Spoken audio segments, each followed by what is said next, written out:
right. Hello. Welcome to the Artificially Intelligent Podcast, where a white cracker-ass hunky comedian and his best black African-American person of color musician friend chat. And occasionally we have a guest, and that's today. Hi, guest. Hello. I almost forgot. The name doesn't show up when we record. It shows up for us, but that's Alaina Bamfield. Bamfield. Did I get that right? Bamfield? Yep, you got it right. All right. For a second, I was like Bamfeld, but then I'm like, no, it's Field. Sorry. And then Alaina always confuses me because I have a cousin that's Alaina, but then I have a niece that's Alana, and I always say the wrong one. And so I was like looking at your name going, okay, that's Alaina, because I always say the wrong one whenever I go. No, that's okay. My mom calls me by the dog's name, so it's fine. My mom does that too. Yeah, it's fun. She will cycle through my sister, her ex-husband, and an animal before getting to me sometimes. Exactly. And I'm like, this dog's been dead for 2 years. I'm like, there's no reason that I should be called Daisy still. Projection. All right. Yeah. So cut right to the chase. First do a little intro, sort of, and then I'll get depressing right away. But wanted to have you on, Alaina, for several reasons. One, because we've talked about cancel culture recently, and we noticed that it was basically three old dudes talking about cancel culture. I'm like, wait a second, I just met someone that's young. Got some youth in here.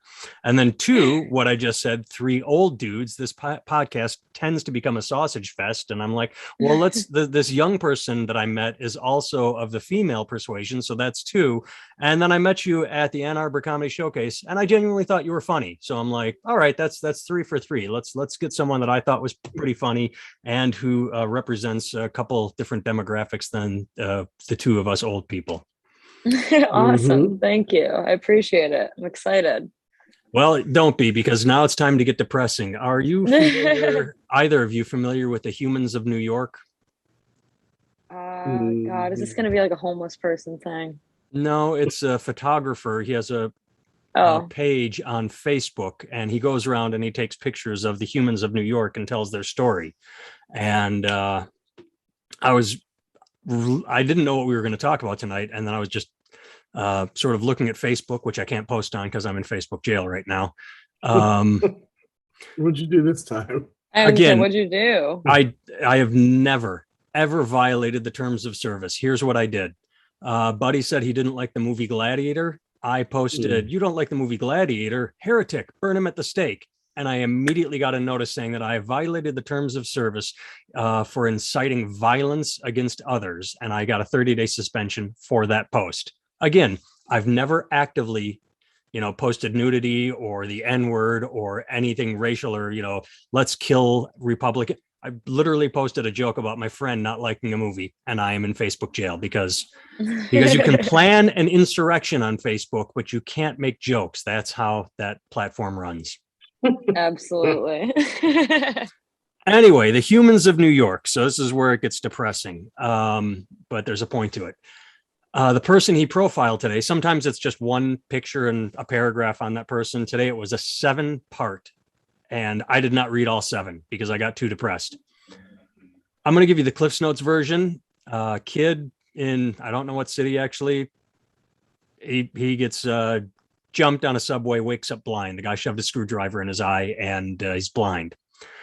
And the interesting thing about the way he told the story, that's what I wanted to talk about. He talks about every step that led him to getting jumped on the subway and getting mugged and waking up in the hospital blind. He talks about wanting to celebrate the end of his workday by going to Nordstrom's and buying a cool coat and some Jordans. Talks about he said, I shouldn't have done that. Nobody needs cool tennis shoes or an expensive coat. Talks about going to his girlfriends. They weren't getting along. So he's like, fuck this, I'm out of here. It's like, you know what? You shouldn't just run from a fight. Or we weren't even fighting. It's just maybe work things out.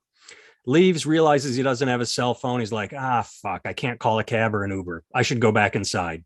No, fuck that. My pride. I'm going to walk to the train station, even in this neighborhood. Oh, I'm sorry, I missed a step. He put on his new Jordans and his new coat instead of leaving them in the packaging or, making it look less presentable. So he's dressed he looks like a target as he describes it.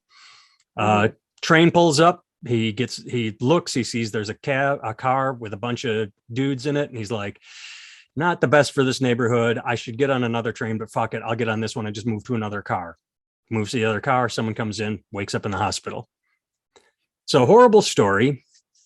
And the reason I found it interesting was I think there are two kinds of people in the world. People who are victims and people who do the best they can to take responsibility for their actions. And this guy's a victim. I mean, he got jumped on a train, but the way he told the story, he talked about every wrong decision he made. When he realized he didn't have the cell phone, he's like, I should go back to my girlfriend's house. Nope, pride. I shouldn't. And I found that interesting because one thing Barrett and I have talked about a million times on here is I take full responsibility for every fuck up in my life. Relationships that didn't work out. Instead of like pointing fingers, oh, you cheated on me and dumped me. Okay, I was in that relationship for a reason. Where my career is, I don't like, oh, Hollywood wasn't ready for me. No, I didn't hang out. And from there, I'll just let the conversation flow. Start with you, Alaina. Have you ever thought about how you approach things that happen to you and or your life in the sense of victim or personal responsibility? Or am I hitting you with it right now all at once and putting you on the spot? No, I mean, I definitely think about it all the time. I talk about it with my therapist. Like, I'm not new to it. It definitely sounds like the person in the story that you were talking about. He's taking responsibility for something. I mean, he's trying to make. It sounds like he's trying to make sense of what happened to him by taking like responsibility for things. But it's also in the sense, I'm going to use like a trigger word here from the internet, but like it's like victim blaming, I guess, Mm-hmm. blaming himself because he's clearly the one that, had things wrong with him. But I mean, I do it all the time. I don't know if you pick this up from my act or not. I talk about it. I have one joke about it, but I was a victim of the Larry Nassar fiasco. Yeah, I remember If that you joke. are familiar. So I mean, I did a lot of that myself, and I've had to work through it a lot. So I do that with everything, and it also comes from like a place of, I think, wanting to people please as well, like beating other people to the point, like I guess like beating myself up before other people can do it. I do it all the time. I definitely resonate with what you're talking about. Well, interesting because I think there can be I think it can go too far. I think there's a fine line. There's gray areas between blaming and taking all the responsibility. And do you feel, and Barrett, feel free to jump in with your own thoughts, that I mean, because it sounded just from the little segment you gave there that sometimes you might take it too far and blame yourself for things that are out of your control. Oh, And for sure. yeah, and I think there's a tendency either to point fingers or take everything, and I think on your shoulders, and I think there can be a balance. And Yeah. by the way, this has nothing to do with anything. Fascinating. I honestly thought the Larry Nassar joke was just a joke. I had no idea that Yeah. it was personal. And No, I it's don't think I'm out of place in saying that I would guess the audience probably just thought it was a joke as well. yeah. Sometimes, like especially in Lansing, it's a hit or a miss telling it. There's definitely because I mean, like a lot of people don't know there was like 500 plus, Yeah. women and girls like in the lawsuit and everything. So there's a lot of people, and a lot of them are from this area. So like it's a touchy subject, especially because I do a lot of jokes on MSU's campus and stuff. So sometimes it really kills, and sometimes it doesn't. And it's definitely it's a tricky joke to have and do because when people don't respond well to it, it's hard not to take it like personally, like more personally than other jokes, just because it's something that it's one of the only really personal things I have that I talk about on stage. Like all the rest of it is whatever, like being flat chested and fucking, I don't even know what else I talk about, pussy eating or something. like all the rest of that's fine. If they don't like that, that's totally fine. But if my like if my molestation joke doesn't hit, that's something else. Well, I hate to say this because I've never been a comic that gives advice. I hate it. The so that said, I will now give advice, and I apologize. I think the end around would be what I just said. I thought it was a joke. I Yeah. would say go deeper. You don't just make sure the audience knows it's real. That would be Yeah. the only advice I give is, I mean, if it's that personal to you, let the audience know in a way that, it's still like, no, I'm not making a joke about an instance. I'm making a joke about my history. This is No, real. And you don't have to exactly. say it like that, but I think if the audience understands that it's coming from a very personal place, they Yeah. can't like judge you for it. They can't like, oh, she's making a Sometimes poor choice joke. exactly. Like sometimes if they pull back, I'll tell them that I'll like joke and I'll be like, I was compensated, like calm down or something like that, which isn't exactly me saying this is true, but I definitely like I don't know. It's so interesting to me because I just only have the one joke about it. That's the only joke that I say that is pre-pandemic, I guess, because I had 4 months of stage time before COVID happened, and that's like one of the only jokes I have that is from that era that I still tell, and I haven't written anything else about him. Just because I don't know what's funny or not. I don't know. Like I don't know how much. Like I don't find a ton of it that funny, I guess. So I don't really know. I don't know, but it is like a people find it interesting, so I should talk about it. I immediately became fascinated. Barrett's trying to jump in and I'm interrupting him. So Well, I mean, I really let's have a bunch of questions. Um, when you tell jokes that are really personal and you don't get a response, or you don't get the response you're looking for, that feels differently than when you tell a joke that's not personal, you don't get the response, right? But Exactly. when you do get the response you're looking for, how is that different when it's a personal joke, but you feel like they're laughing with you instead of, at you or something like that? Like, how does it resonate then? And do you know what I mean? Am I making sense? Yeah, no, you're making sense. I Okay. guess it's more like because I see what you mean, like how like possibly having someone like laugh really hard at that joke could also like maybe hurt like just as bad or whatever. Mm-hmm. And it's like I said, it's definitely tricky.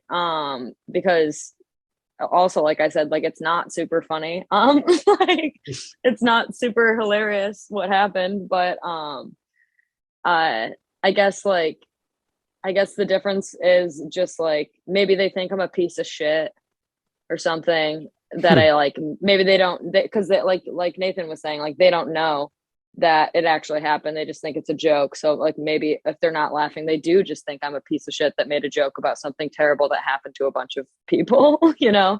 Mm. So I guess like my anxieties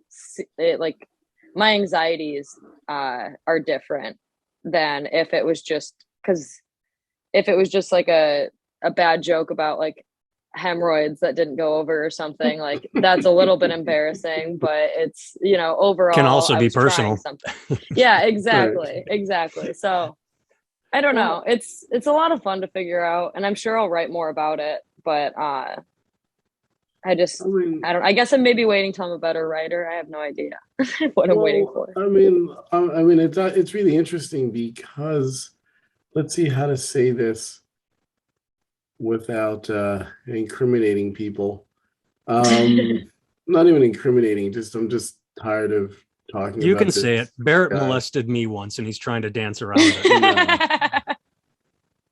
first of all, you paid. I was compensated for that also. So, um, This is true.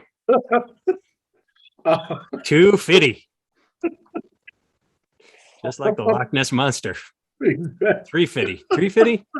I think I just fucked that reference up. oh, I wonder. So you've been doing comedy for just over 2 years now. Yeah, just about. I think maybe I already passed my 2 years. I'm not sure. Okay. Time's been going weird. And God, like I hate asking this question because it's really only relevant because of the question that comes after. So it's not that typical "you look like a young person" question. But how old are you? I'm 'Cause 24. I'll be okay. 25 in December. So I'm All I right. already almost told you she's a 25. kid. She's a Well, right, tiny but kid. but you didn't define that. You know what I mean? And so I was like, oh, okay, I don't know what that means. Like, because we're like 70, so Yeah. I mean, anybody's a kid to us. Everybody looks 12 to us. Right, exactly. Why is that the number? I wonder. Because like whenever someone looks young, they're like, "Oh, that 12-year-old." I wonder why 12 Right. is the like standard number that everyone That's thinks funny. of first. That's actually an interesting question. It's probably right because the last thing before you're like actually a teenager is my guess. But That's I probably never what thought it about is. it. You're right. Adolescence. But it's actually funny that it's like, right, everybody always they say 12. Yeah, yeah. I Everyone say it always whenever I thinks see a kid 12. behind the wheel of a car. I'm like, that fucking Right. kid in high school is 12. How is he driving? Right. Yeah. Exactly. So, all right. So here's my question.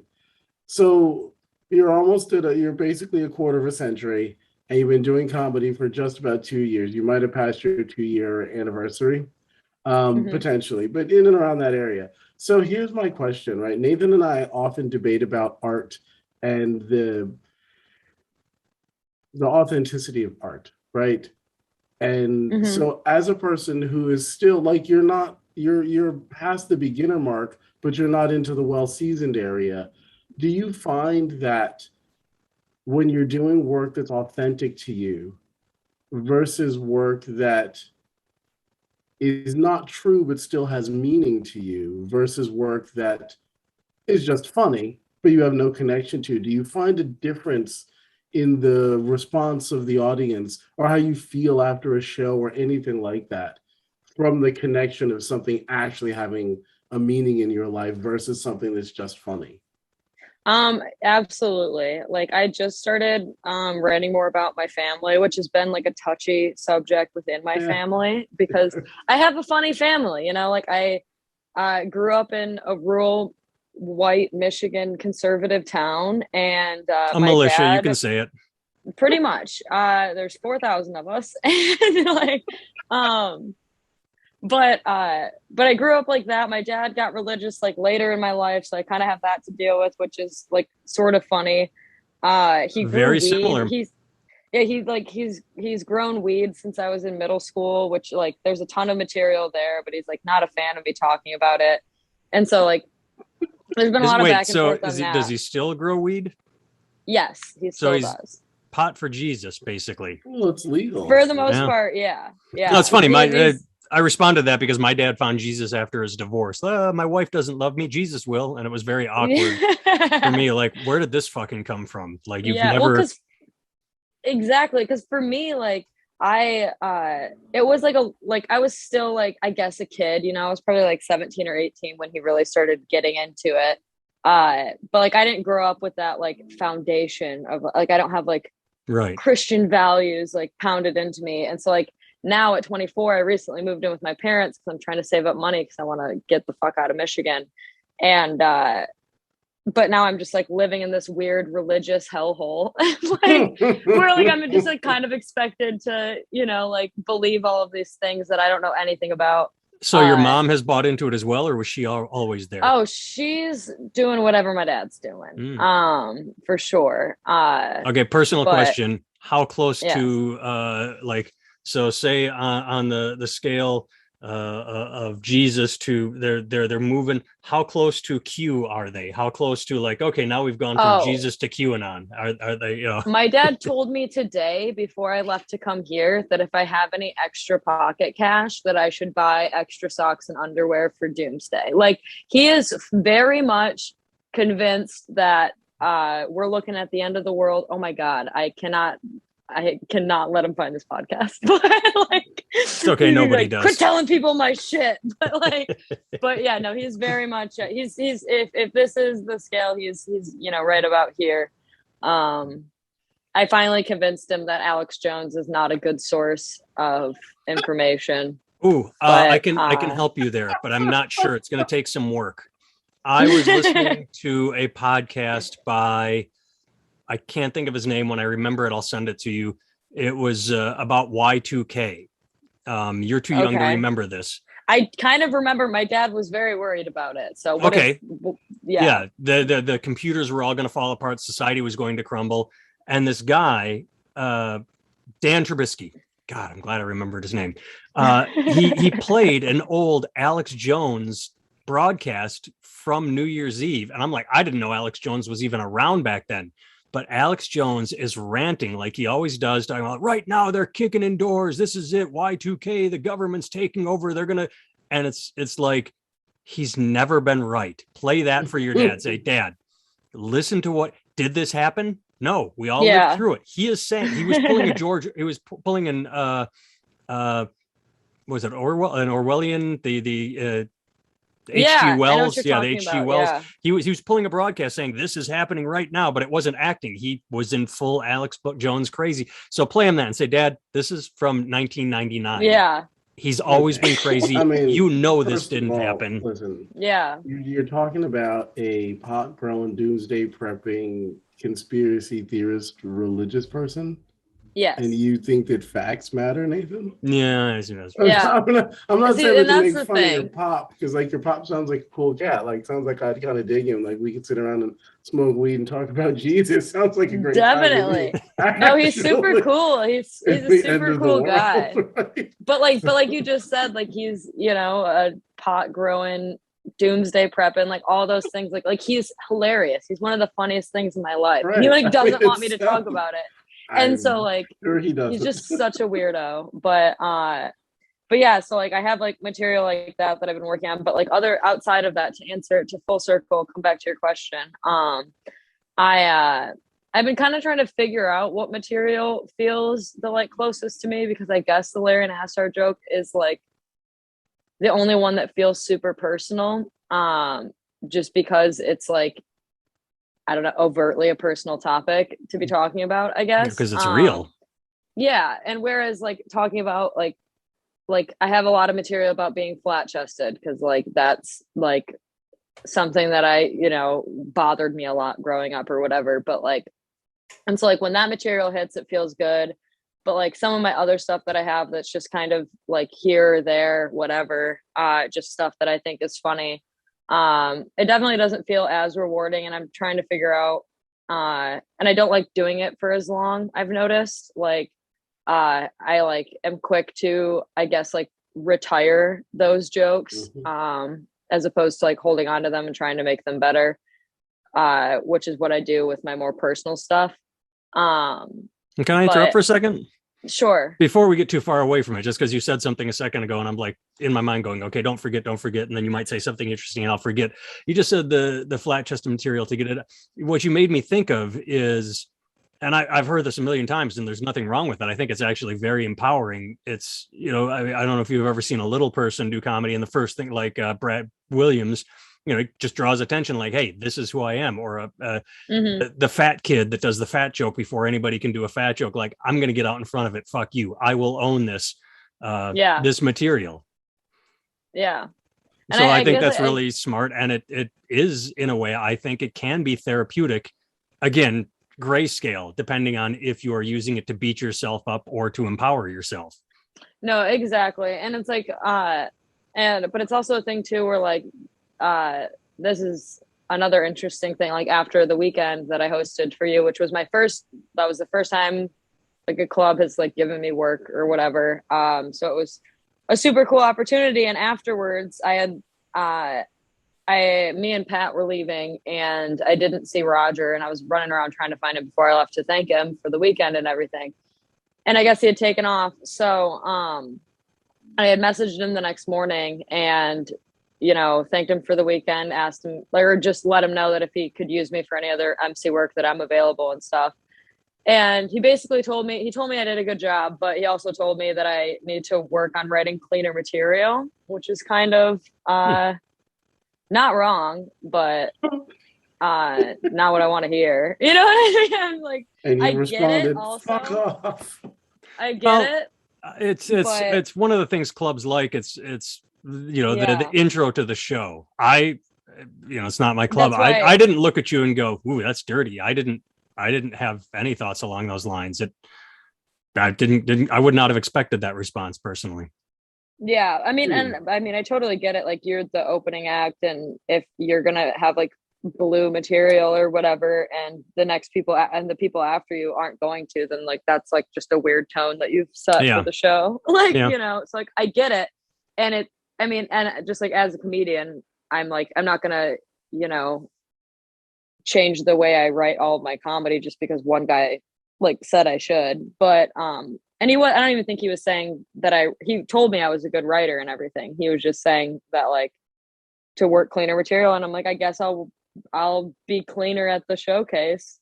Like, I don't know. But clean is also subjective too. Clean could just be, and I again didn't notice this in you. I worked with a comic last weekend. I don't remember. It all becomes a fog to me. And I was just sitting in the back room watching, and I wanted to start counting the times he said fuck completely unnecessarily.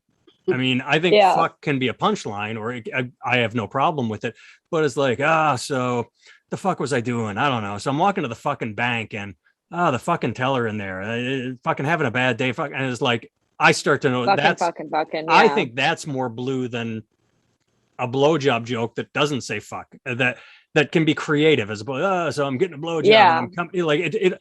Clean is subjective, and I don't remember you being dirty or swearing, but it does. I mean, it was a good thing. Like overall, it made me like. I mean, I like writing. I'm always hating the things I'm saying on stage, so I'm always trying to write new stuff. And so I mean, like I fucking scoured my brain for, you know, cleaner material, and I've found some. I'm not crazy about it, but it definitely benefited me a little bit. Like, you know.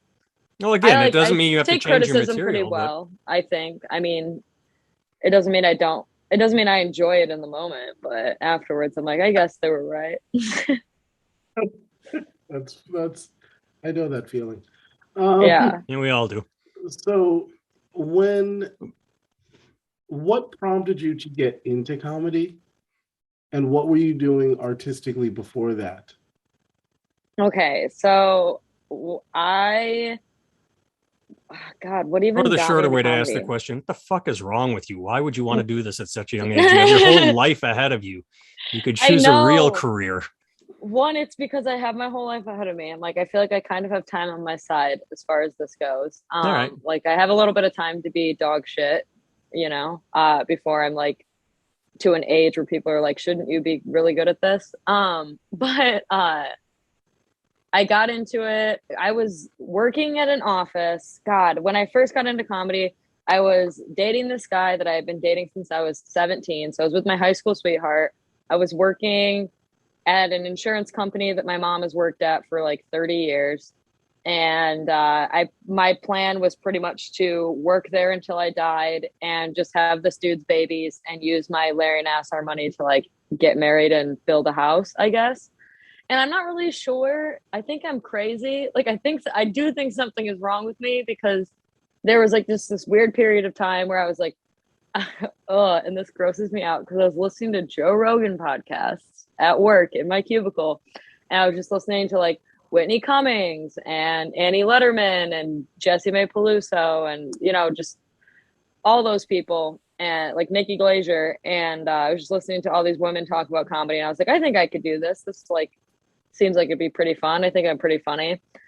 And I kind of decided that I was going to do it. I started writing some stuff, and the person I was with at the time, we had like a really codependent relationship, and like codependent to the point where like if he wanted to go to the gas station to get a pop, like he was going to wait until I was done doing whatever I was doing so that we could go together, like just no alone time for like 5 years.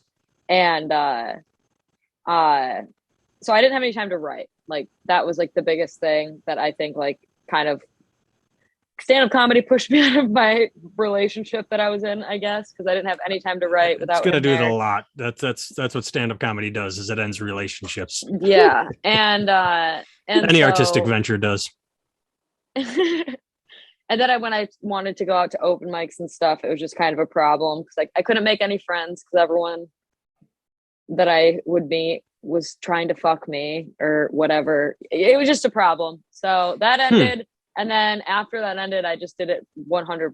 Like I just started doing open mics as much as I could. I found some friends in the scene, started doing open mics with them, and just kind of never looked back, except for I worked with him and at my work, and he just recently got married to our coworker. So congratulations to them.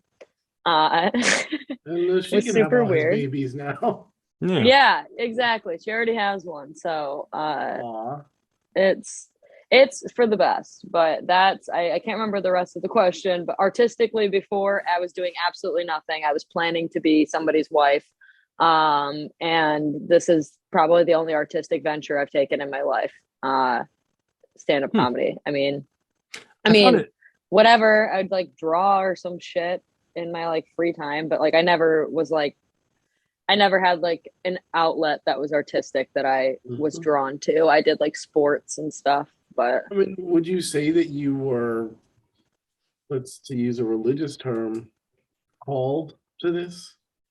yes, I've said that before, that this like it, and like I think that's another reason why it was so easy for me to just like call everything off and do it full force, is because I've never felt like a calling for anything in my life. Like I remember like in high school being like everyone's like stressing about like ACT scores and whether or not they're going to take the SAT, and like studying an AP class, like just all of these things. And I was literally like, can I do a line of Adderall off of this desk or not? Like I like was not there for anything. I was like taking acid in fifth hour. Like I was a fucking delinquent, and I didn't have any plans. I got out of high school. I graduated with like a 3.4 or 3.2. Like I didn't do bad.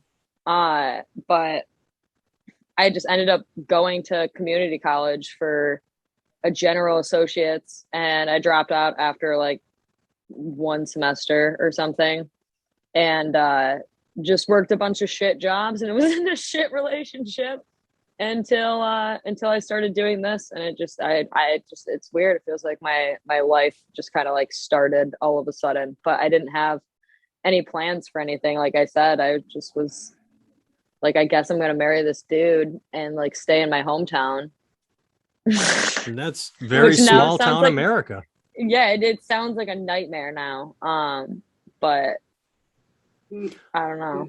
Well, you said something that I found interesting, just because it's one of those things where when I tell you, you'd be like, duh, because it's sort of so obvious. But the reason it's surprising to me is you said you started going to open mics, everybody was just trying to fuck you. And I think that's the overall sense of like, oh yeah, women trying to break into a male dominated thing. But the reason it struck me as so interesting is because, well, two reasons. One, I thought that the youth of today had moved past that, and that's what they're angry about older generations for. But two, because here it kind of is different.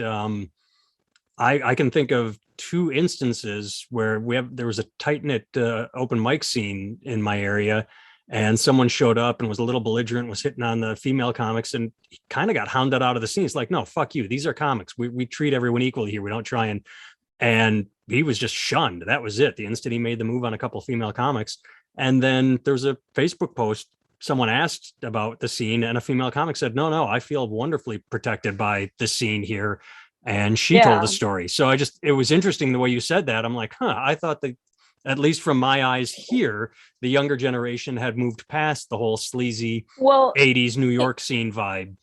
In my scene's defense, I do feel safe in my scene, and I do feel like I have a lot of great male comedians around me. Mm-hmm. And when I said that, it was more in the sense of like, that was more of like his control over me, is like, I can't, like, if I make a male friend, or if a male comic comes up to me and tells me that I'm funny, it's not because he thinks I'm funny. It's because he wants to have sex with me, like, right. Kind of undermining my ability to do comedy, like, by saying that, I guess. So, it was more just like that thing where like he wanted to like be at like, he would want to be at an open mic, there wasn't like going to be a universe where I was going to like grind open mics on my own. Gotcha. Like that, more of that sort of thing where like, I mean, we have shitheads in our scene for sure. Like, we have like, Michigan's interesting because we have like Lansing, which is like technically the scene I'm from. I'm from Williamston, which is like 30 minutes outside of here, but I do comedy out of Lansing. And then there's like a bigger group in Grand Rapids, and then an even bigger group in Detroit of people that all do comedy, and we all intermingle together. But yeah, we'll have like like right now we're dealing with this instance with, I'm not going to say any names, but some shitbag in Detroit assaulted a couple of girls, a girl and then a non-binary person, and fucking then took off. He just took off to, Grand Rapids and was hiding out in that scene for a while, and then went to New York, and then now he's in Austin. And like, so we have like people like that, definitely. But they have to run, I guess. Yeah, like they're outliers. So, like, they're not the, they yeah, don't make. no, exactly. No one's like making friends with them. Like, so like in that sense, like I feel like we have a pretty good scene where no one's going to put up with that shit. But I mean, you still have to deal with the egos of comedians, whether they're assaulting you or not. So it's fucking rough. Well, do you find that, I mean, you mentioned a handful of comics, and how important was it for you, particularly in your entry into this kind of mentally or emotionally, how important was seeing female representation? And did you find, yeah, I'll stop there. No, I mean, I'm not going to lie to you. I have a lot of internalized misogyny that I feel like I haven't worked out, may never work out, where like, I've done podcast episodes on it on my like solo podcast as well, where I just talk about being a female in comedy, and just like I don't know, I'm a white woman. There's like so much representation for me like everywhere, so I guess I didn't feel the need of it that much, but I do see where the question comes from, because I was listening to female comics on the Joe Rogan Experience.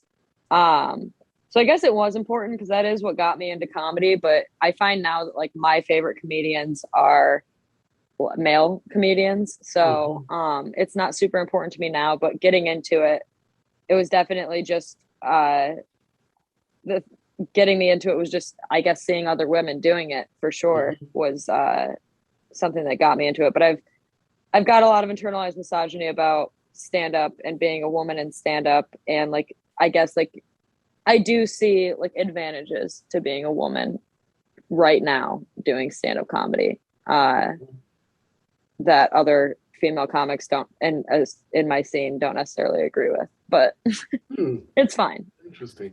I mean, it's an interesting thing because I mean, you said now your favorite comics might not necessarily all be female, right? You might have some of your favorite comics might be male, but in the beginning, there's male comics on Joe Rogan, but that wasn't what inspired you to feel like you could do that. And that's an interesting thing, because that always brings up something that we end up talking about in terms of representation, right? Like everyone always talks about this idea of, well, why can't an old white man make laws that apply to everybody, right? Yeah. If a woman can make laws that apply to men, then why can't a man make laws that apply to women, and so forth? And we talk about this all the time, right? Yeah. And I'm like, oh, well, because and my answer is always, well, because you need representation. Right. Yeah. But there is a reason for it. And sometimes it is just what you're talking about, right? Like sometimes listening to a man talk about comedy, it might not resonate with you in the same way. Even if you find that person to be funny, it might not be the thing that triggers some internal mechanism in you to say, I could do that. Now, do you think that is internalized misogyny? Or do you think that that's just a natural biological predisposition to want to see people, to want to, it's almost like permission, like you see a woman who does it and you're like, oh, see, I can do this, right? Like it's almost like do you feel that that's a good thing or a bad thing or a neutral thing? I think it's neutral good. It's definitely like, I definitely see it for people. And I think the reason, now that I'm thinking about it, like the reason that probably listening to women in comedy made me feel like I could do it, and the reason that now my like favorite comedians are male is more because like there is like a difference in subject matter. Like a woman can joke about the same things that a man's joking about, but it's going to be like in a different way, you know? So, like the comedy that I like from a man might not necessarily be the comedy that I'm like capable of producing. And that's probably why I like it so much. Whereas like seeing a woman talk about fucking whatever generic shit, her period or, you know, dating or whatever it is, like, and it's, and this, I don't know, this kind of sounds like conceited or some shit, but I don't mean it to be, but like, it's sort of a thing where like, I like see it and I'm like, oh, I could do that. Like, and then then you go try and do it and you're like, this is fucking so difficult. I like, don't know if I can do this, but like initially I'm like, oh, I can go up there and talk about fucking leg hair or some shit. Like, I don't know. I guess I break that down differently. Sorry, I just forced myself not to do a Soul Man reference, which I was texting Barrett about. 35th anniversary, best movie ever made. It's being run through the ringer again, saying, oh, 35 years ago, the most racist movie was ever made. Anyway, I say that I don't see gender. I see shades. I don't know. I was going to try.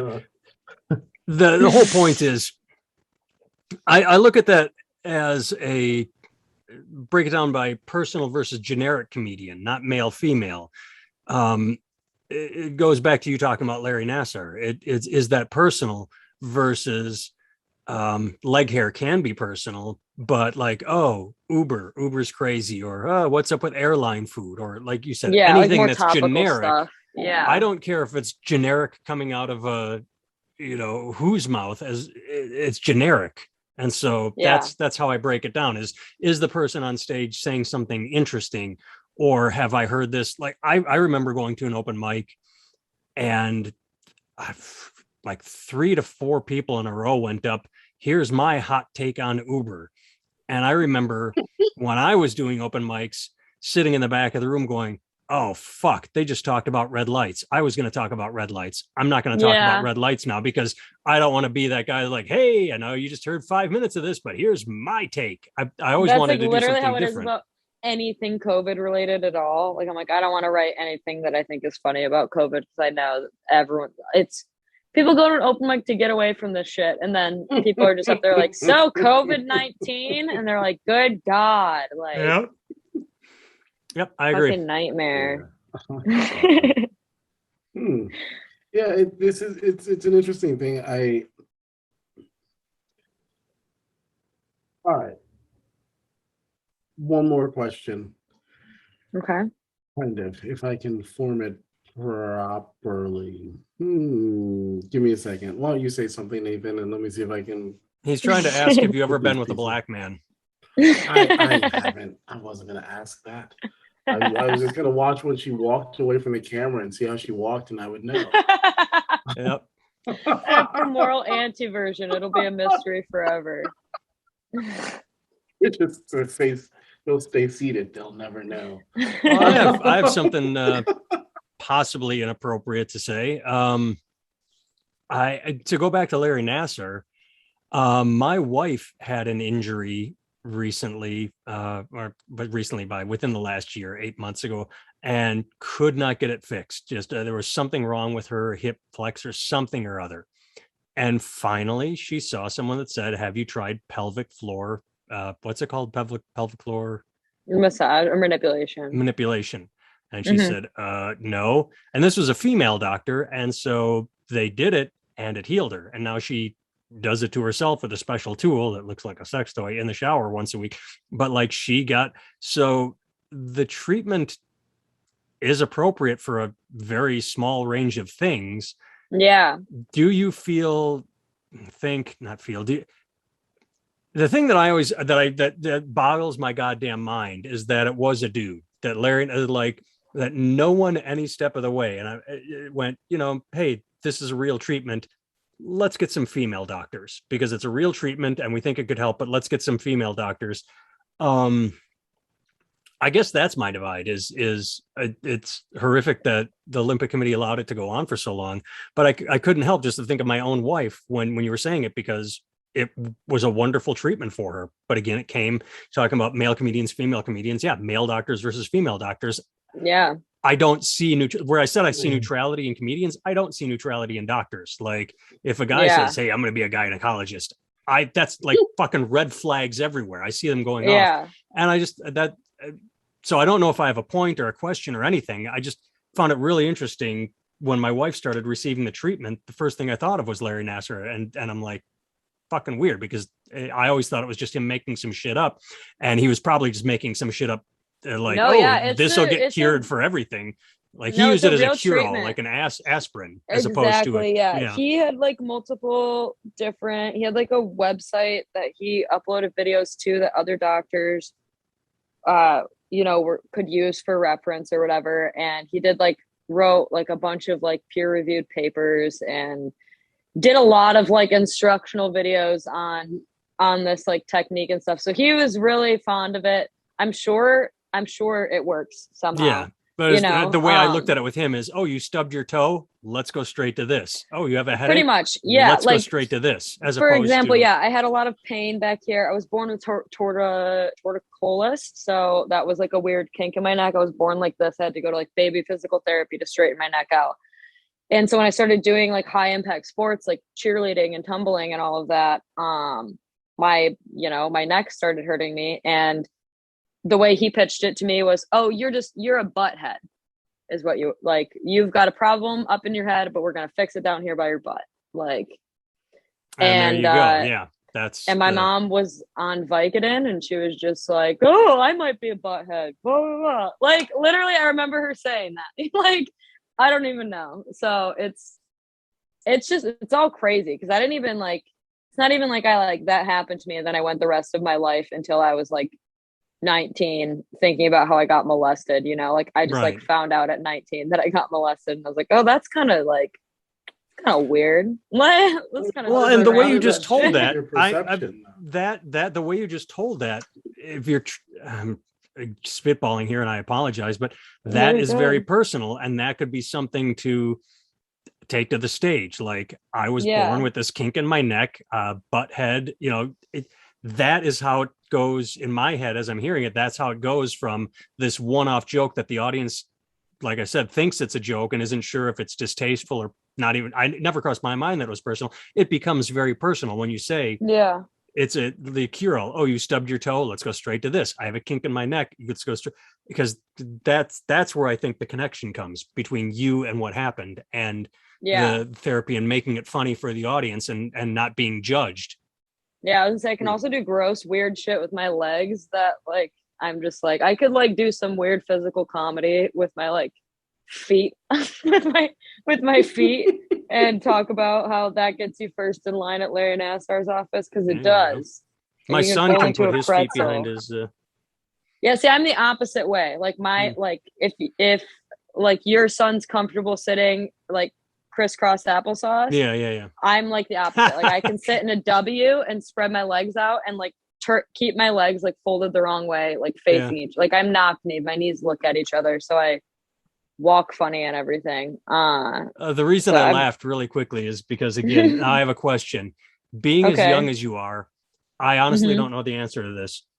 Did you ever say Indian style, or were you just introduced crisscross applesauce from I'm not gonna lie to you, dude. I was gonna say Indian style, then I was like, I don't know how PC this is. So you could say it out here. Applesauce.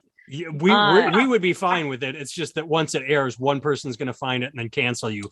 That's exactly what I was saying. Like I was talking about that shitbag that sexually assaulted people, and I said that he assaulted 2 girls, and I was like, I better correct myself and say that one of them was not technically a woman. But like, fuck it, dude.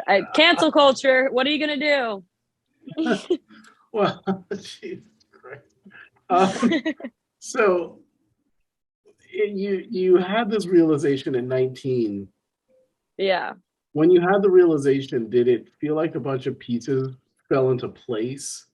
Did you have weird feelings about the experience? And then if you didn't afterwards, did you have weird feelings about it? Like like you find something out and it repaints the past somehow?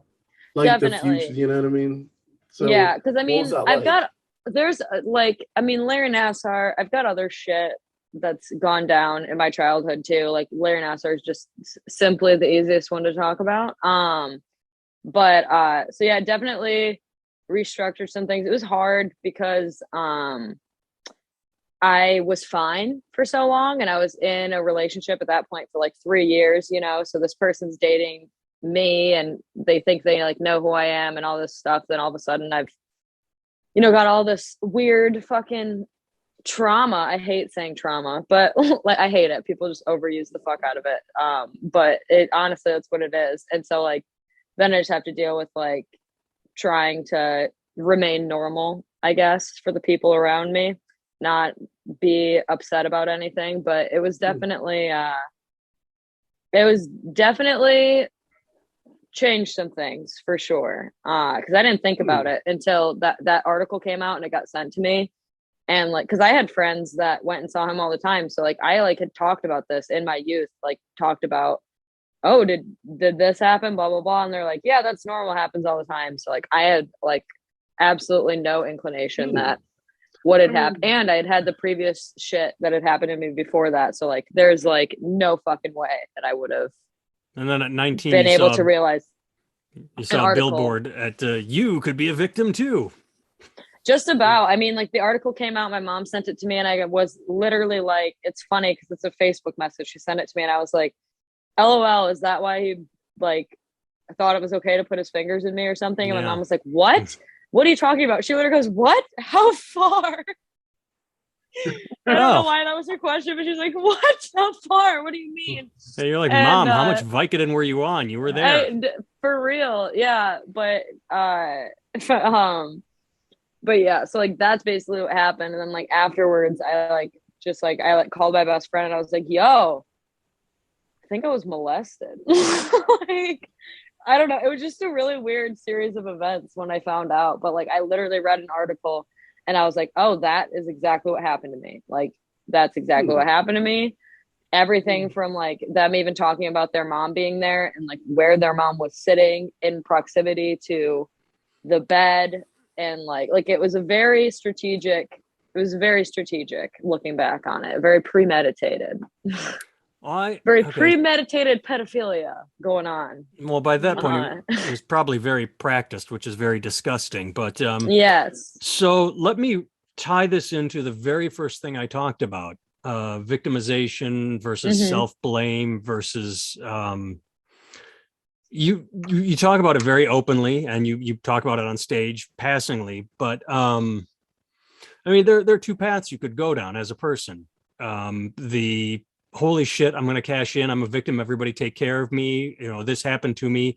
And then you could literally lash out at the world nonstop, and people choose to do that. They you don't know, like you're at the grocery store and fuck you, Larry Nassar, I'm a victim.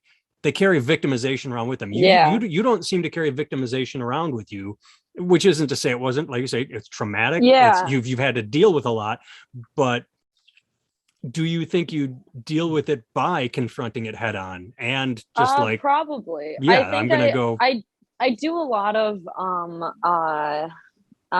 like I saw Alaina Bamfield 4 times. I was fucking sexually assaulted, molested, whatever, 3 of those times. So like I have a weird, it almost feels like some sort of like survivor's guilt thing where I feel like I didn't have it that bad. Like it took me a very long time to contact a lawyer, like, and be like a part of a lawsuit or anything like that, just because, like I said, like I had friends that did gymnastics like did full it for time years. and saw him all the time, saw him at Twist Stars, things like that. And so like I had just like, I was just kind of like, I didn't feel like, and I felt like I didn't even think about this until just now. Like I didn't even feel worthy of fucking saying anything mostly, which is interesting, but I mean, I'm glad I did, because now I get to fucking do comedy. I mean, that's the only reason I even get to think about living anywhere else, is because I know I have some sort of fail safe, I guess. Yeah, but yeah, it's definitely a lot of I guess I deal with it okay, because it's I don't know. Can I answer it? Sure. You deal with it okay because you deal with it. Because Yeah. I mean, there are ways of, denial or blaming, or denial would be the big one. Just put out of my head it didn't happen, or I move on. But if I mean, you mentioned therapy in passing. If you are continually dealing with the past and trying to come to terms with it, then yes, no matter how you are dealing with it, you're dealing with it okay Yeah. because you're dealing with it. The sheer fact that you are trying to understand what happened to you as a child. Yeah. I Well, mean, and I I think that probably automatically deal puts with the it. label on it that it's And okay. like I said, like this is the easiest one for me to talk about. Like when I Yeah. like just talk about my childhood as a whole, like and I think it's the easiest because I have confirmation. I have fucking 500 other people. They're like, yes, absolutely, this is what happened. Like you're right. Whereas everything else is just like something that I think, and there's really no like evidence that I can pull up to prove anything or whatever. And so like I probably just relentlessly deal with this so that I don't have to deal with the other stuff. And just like, oh, I fixed this one problem and everything Interesting. else is just whatever because I barely remember it anyways. So who's to even say that it happened, you know? But I mean, I'll uh say, I will say one thing here, and again, the fuck do I know? Like, talk to your shrink about this, or people way smarter than me. But you referred to the money as the Larry Nassar money, and I was like, no, that's not his fucking money. That's your money. Hmm. And then Yeah. I yeah, it wasn't wonder, even his money like, anyways. He didn't have any fucking money. Oh, what I no. was gonna say, you sparked something. I'm so sorry to cut you off. Mhm. But another reason I think it's easy for me to not victimize myself. I mean, I have my moments, but there was like an interesting dynamic to my like specific case, I guess, where the person that had referred me to Larry Nassar, like the official referral, was his wife who worked at the pediatrics fucking doctor's office that I was at. And so she sent me over to her husband, and we wanted to just me and my lawyer, I guess, we were reaching out to other survivors, and we had decided we wanted to get her under oath just to answer questions. She wasn't like being charged with anything, you know. But her name came up in the lawsuit, and so then there was a bunch of like articles that came out that had my name in it saying that like I was like accusing her of like basically child trafficking and like all this stuff. And so then she's contacting me and all of this crazy shit, but whatever. And then I've got all these nice, lovely comments to read on all of these news stories about how I'm a money grubber and that I'm attacking the biggest victim of all of this and like just all of this shit. And so I think like that probably negatively impacted my subconscious as well, as far as I that, where I'm mean, just like, oh, well, was it that bad, bitch? You know, but I like, mean, but was it that bad? You got money now. So, like, I don't what fucking know. was she in on it? Was she his bottom bitch, or was she just was she a We're victim not going to also? know. We have no way I to mean, know. Yeah, I mean, because I don't it know. sounds like trafficking, but it could also just be she could be supremely ignorant. No, I don't even think that like necessarily like, and I don't even, I'm honestly scared to talk about it too much, like just Yeah, because yeah. of whatever. But like, it's just like, I don't even necessarily think that she was in on anything. We just wanted to know how many referrals came from that place to there to Yeah. see if I there mean, was something to be questioned, you I mean, it know? could just be simple nepotism. Ooh, let's drum up my husband's business. That, I Well, mean, exactly. yeah, Like it could absolutely. literally be as innocent as that. Like it yeah. doesn't have to be something that was malicious, but Yeah. the way that it was presented, I Was that guess, you were was that's the that I was media like for looking you. for more money or something. And I'm like, bitch, I settled early. Like I didn't even like I like don't even know what to tell you. I don't know. I feel like, I feel like I feel like somebody said systems of domination require becoming very intimate with the idea of lying, and Yeah. delusion. Like anytime you have some kind of system that is based on some kind of domination where one person is able to do that, like, like I doubt she was, I don't know the story in that way. So she might not be guilty, but I doubt she's innocent.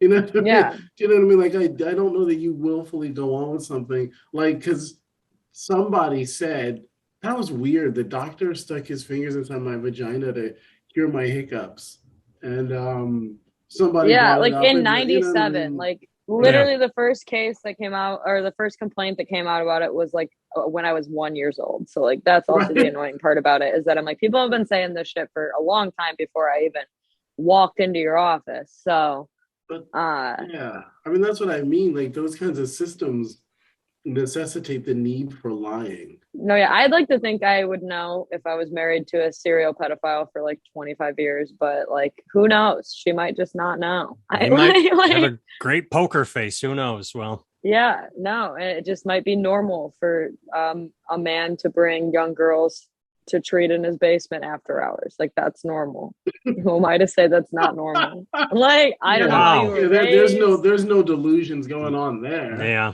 Yeah, I don't even know, man. Yeah, But let's go pick I our hope sons she's up. doing well, because sure it's a fucking I'm sure it's terrible. I'm sure it's terrible. But yeah, I don't know. Overall, I guess I'm fine. Well, do you find that when you do the joke and it goes over well, do you find that is that therapeutic? Like Or I find Yeah, empowering. it feels you know what I good. mean? Yeah. Yeah, like I think, Definitely. you know, when I write songs that are personal to me, that is therapeutic.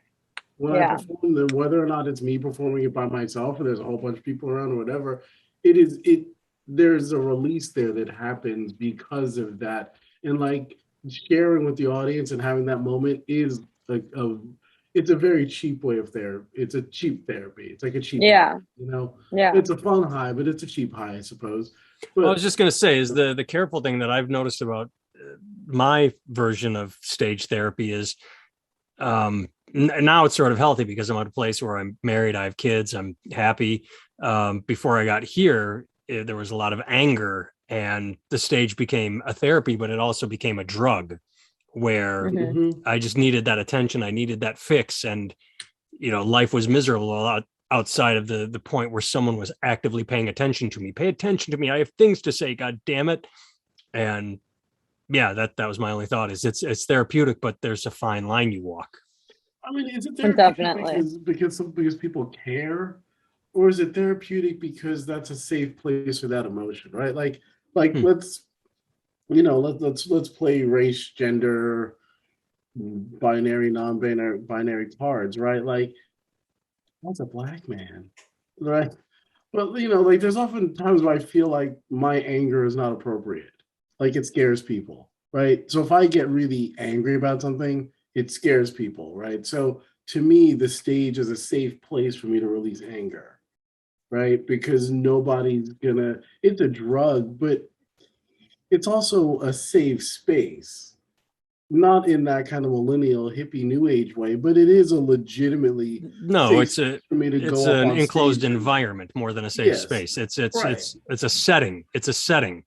Yes, but it's a Yeah. setting in which it's appropriate for me to be angry, particularly as an instrumentalist. Like if I'm just playing an aggressive solo or something and I get all this stuff out, that is helpful to me. And it's a safe space and nobody feels threatened by that. You know what I mean? So I would say, yeah, the stage can be a drug and things like that, but I don't know that it's unhealthy. I guess If I that mean, makes sense. Do you know what I mean? I don't know that I'm it's saying it became unhealthy for me, and that's more of my Yes. bullshit Okay. issues. And I keep Yeah. biting my tongue because I don't want to say you're not threatening anybody because you're 5'4". Anyway, 5'8". No, in it's heels. definitely I feel like I don't have like a hankering for the stage necessarily. I find that like those moments when people are laughing and I am getting that like acceptance or like validation or whatever the hell it is, that's when I feel like it's paying off. But like when I'm doing the setup of a joke and when I'm, going into it or ending it, like all those things, like I still am at a point where I feel a little uncomfortable when I'm performing. And so like getting the laughs feel like that much more exciting, I guess, because I'm like, oh, finally, like it's like almost like I'm anxious, and then like they laugh, and I'm like, thank God, like I was right, like thank God I was right about all this. I wasn't just it's kind of a rambling neat for feeling, nothing. isn't it? It is a neat feeling. I think that's what's addicting is the feeling of being like, okay, I was right about that. Like, Yeah. Well, let me ask you two this because this is like a legit comedian question. do you find that your delivery, well, okay, what is the most important thing about delivering a line, right? Because there's times when I say things that are meant to be funny on stage, and sometimes they kill, and sometimes it's crickets. And it's the same exact line, same exact stuff, same exact situation.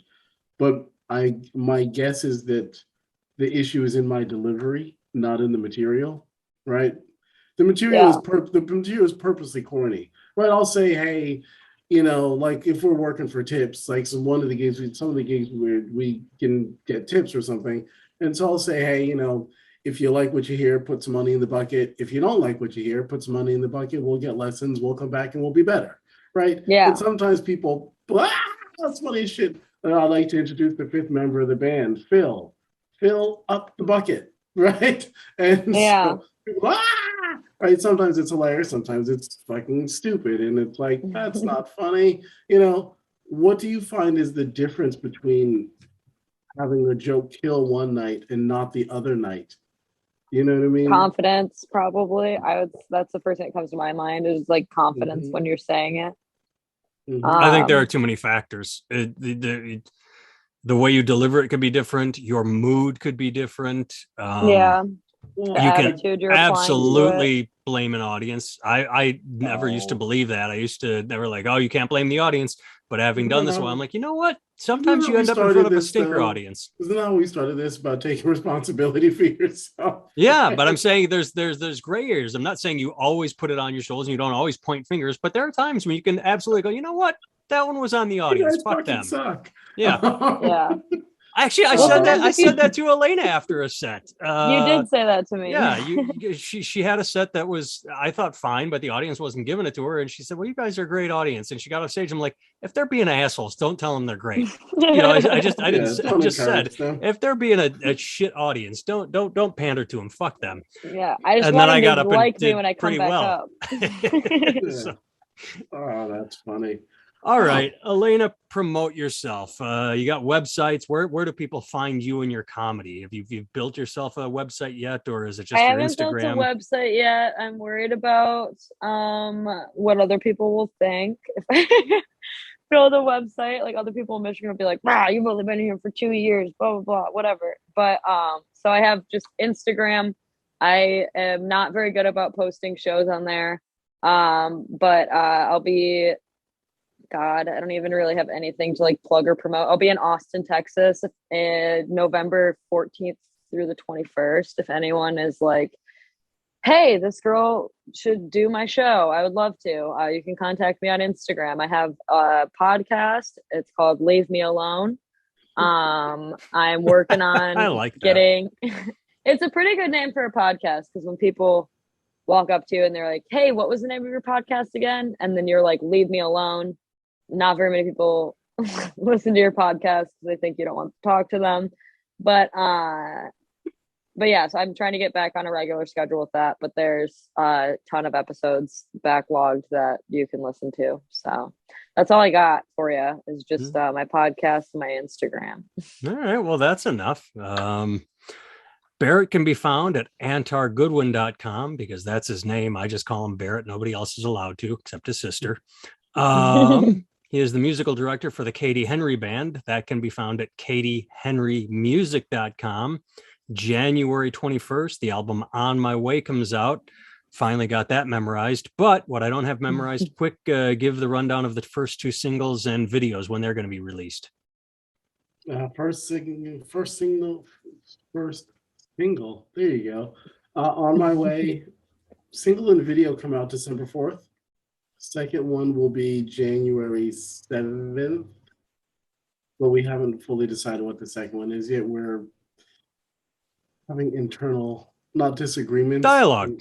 internal dialogue. Like we are actually like narrowing it. We've narrowed it down and we just can't decide for what. No, it's because you sent me all the sneak previews and tracks are all fucking good. So I can see it'd be hard to decide which track should go second because there's some good toe tapping, finger popping tunes on there. And it's a good problem to have. You know what I mean? Like these are good problems, It's much better than, oh God, so the first single is good. What the fuck do we put out next? Just make them buy the album. It'll be a one-hit wonder album. You know, like Right, yeah. in the old exactly. days where you'd buy an album and like for the one song and then the rest of it literally sucked. There's something you didn't have to deal with, Alaina, is you have iTunes and Apple Music and all that shit where you can just pick the good songs and ignore the bad. All right. I can be found at nathantimmel.com. The book We Are 100 is approaching 50 5-star reviews on Amazon. It's at 48 right now. So if you have read it and you listen to this podcast and you haven't reviewed it, go say something nice. If you have read it and you didn't like it, I appreciate your continued silence. There you go. Thanks for joining us, Alaina. Barrett, Yeah, thanks for having me. Indeed. Good shit. Ooh.